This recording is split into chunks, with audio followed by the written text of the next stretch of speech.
2 মিনিটের বিরতি শেষে খেলা শুরু হলো।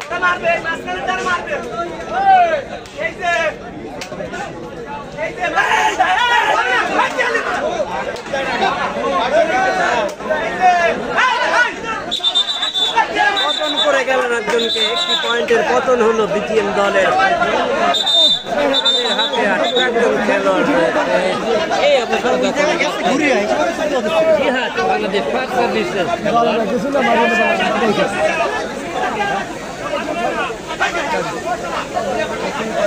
বাম্পা দিয়ে কিন্তু অতি দ্রুত গতিতে ঢুকে পড়েন।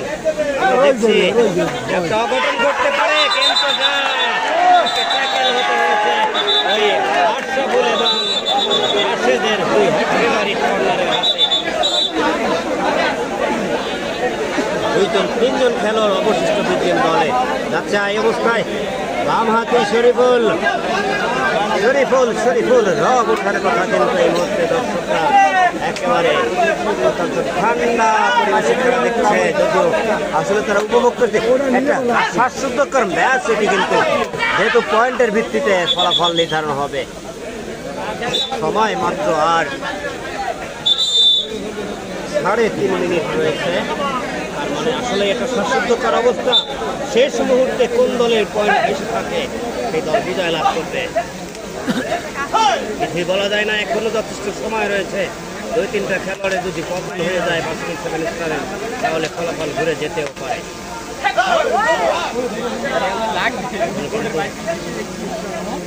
খেলাটা 7 স্টারের পক্ষেই রয়েছে, সবগুলো পয়েন্ট ধরে আছে। বিজিএম দলে কিন্তু 2জন খেলোয়াড় আছে, 3জন খেলোয়াড় আছে মাঠে। এরকম অবস্থায় যদি খেলা পরিসমাপ্তি ঘটে, পরাজয় বরণ করতে ট্যাকেল হয়েছে মাঝ মাঠ থেকে। সেই গামছা নদী আমার বিচে দারুণ একটা ট্যাকেল উপহার দিল টিমকে। 2জন খেলোয়াড় অবশিষ্ট আছে, সবাই কিন্তু আর 2 মিনিট।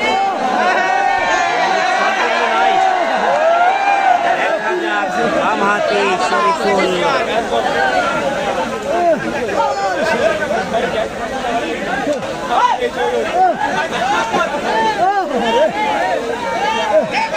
দুজন খেলোয়াড় থাকলে কিন্তু পতন করা একটু কঠিনই হয়। দেখা যাক তারপরও, এবং চেষ্টা হয়েছে।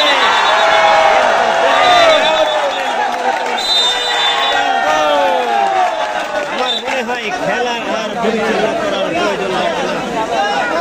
মাত্র 1 মিনিট সময় আছে। গোল হজম করে দিয়েছে একটি দল অতিরিক্ত সময়ে। ছুটে গেছিলেন, কিন্তু তিনি পড়ে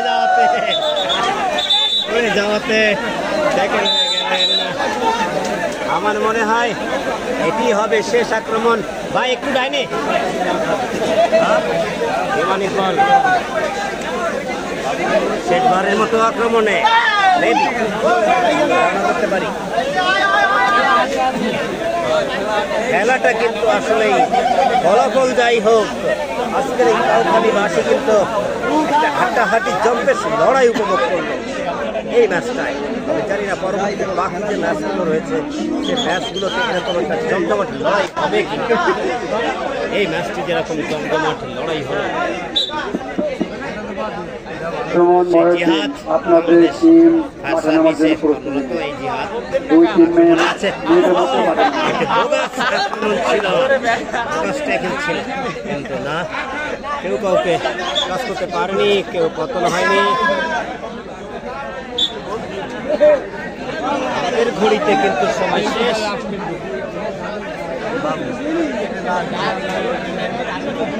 প্রায় এখনো 30 সেকেন্ড সময় রয়েছে হাতে। রেফারি আমার মনে হয় তিনি অত্যন্ত সূক্ষ্মভাবে খেলা পরিচালনা করছেন। কখনো কোনো হয়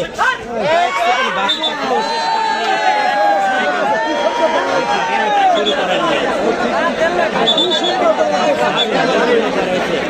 এরকম একদম দক্ষ রেফারি আসলে খেলছে জিহাদ।